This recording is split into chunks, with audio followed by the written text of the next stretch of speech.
তো এই প্রথমবার আমি টানা 5 দিন মতো একা থাকবো। তো নমস্কার বন্ধুরা, আমার আরও একটি ভিডিওতে তোমাদের সকলকে স্বাগত জানাই। আমি প্রিয়া। আশা করছি তোমরা সকলেই ভালো আছো আর আমিও ভালো আছি। তো প্রথমেই যেটা বলছিলাম, টানা 5 দিন আমি একা থাকবো বলতে, আমি এর আগে কখনো কুট্টুসের বাবাকে ছাড়া একটা রাতও একা থাকিনি। এই প্রথমবার আমি একা থাকছি। কারণ যতটাই রাত হয়, ও যেখানেই যায় রাত্রে অন্তত বাড়ি ফিরে আসে।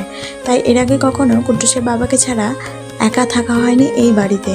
হ্যাঁ, থেকেছি একা, তবে সেটা আমার বাবার বাড়িতে। এখানে কখনো ওকে ছাড়া আমি থাকিনি, তাই এই প্রথমবার কথাটা বললাম। তো ও যাচ্ছে দেওঘর। ওর এবং আমার ইচ্ছায় এবং চেষ্টায় ওই দেওঘর যাচ্ছে। তো ও গত 3 বছর ধরে বলছে আমি যাব, তবে কিছু পরিস্থিতির কারণে যাওয়া হয়ে উঠছে না। এবার আমি আর ও দুজনেই চেষ্টা করে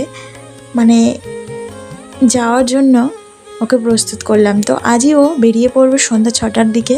তার জন্য প্রায় তাড়াহুড়ো করে কাজগুলো সেরে নিলাম। রান্নাবান্না সেরে খাওয়ার পরে একটু রেস্ট নিয়ে তারপরে ওকে চা করে দিয়ে ও বেরিয়ে পড়লো। আর বেরোনোর সময় আমি ওকে গিয়েছিলাম আগানোর জন্য, একটু রোড পর্যন্ত গিয়ে তারপরে আমরা বাড়ি চলে এসেছিলাম। আর ও বেরিয়ে পড়েছিল, ও যাবে ট্রেনেই।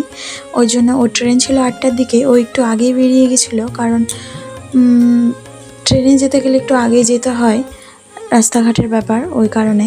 তো ও যাওয়ার পরে আমি প্রায় একাই হয়ে গেলাম। একা বলতে আজকে রাতের জন্যই শুধু আমি মাকে ফোন করে নিয়েছি। মা যদি চলে এসে তাহলে আমাকে আর একা থাকতে হবে না। আর মা যদি কোনো কারণে না আসতে পারে তাহলে আমাকে একাই থাকতে হবে আশা করছি। তো ওই ভালোভাবে যাক, সুস্থভাবে যাক, এটাই কামনা করি ভগবানের কাছে। ভগবান যেভাবে সুস্থভাবে ওকে নিয়ে গেছে, আবার সুস্থভাবে যাতে আমার কাছে ফেরত দেয়। তো টাটা বন্ধুরা।